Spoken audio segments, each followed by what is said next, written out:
ജഗദീഷ് ശ്രീകുമാർ 1500-ലധികം മലയാള സിനിമകളിൽ അഭിനയിച്ചിട്ടുള്ള ഒരു വലിയ കലാകാരൻ.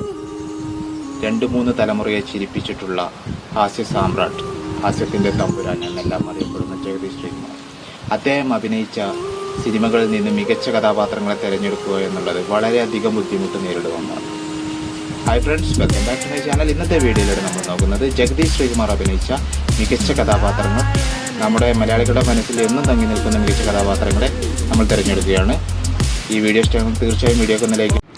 കൃഷ്ണവിലാസം ഭഗീരഥൻ പിള്ള എന്ന പിള്ളേച്ചൻ 2002 പുറത്തിറങ്ങിയ മീശമാധവൻ എന്ന ചിത്രത്തിലെ പിള്ളേച്ചനെ മറക്കാൻ മലയാളികൾക്കാവുമോ? അതേ വർഷം 2002 തന്നെ മികച്ച രണ്ടാമത്തെ നടനുള്ള സംസ്ഥാന സർക്കാരിൻ്റെ പുരസ്കാരവും പിള്ളേച്ചനെ തേടിയെത്തുകയുണ്ടായി. 1991 മോഹൻലാൽ പ്രിയദർശൻ കൂട്ടുകെട്ടിൽ പുറത്തിറങ്ങിയ ചിത്രമായിരുന്നു കിലുക്കം. കിലുക്കത്തിലെ നിശ്ചൽ കുമാറിനെ ആരും തന്നെ മറക്കില്ല. അപ്പുകുട്ടൻ ഏതാണെന്ന് നിങ്ങൾക്ക് ഇപ്പോൾ തന്നെ മനസ്സിലായിട്ടുണ്ടാവും. 1992 പുറത്തിറങ്ങിയ യോധ എന്ന ചിത്രത്തിലെ അപ്പുകുട്ടൻ. 2002 പുറത്തിറങ്ങിയ നന്ദനം എന്ന ചിത്രത്തിലെ കുമ്പിടി.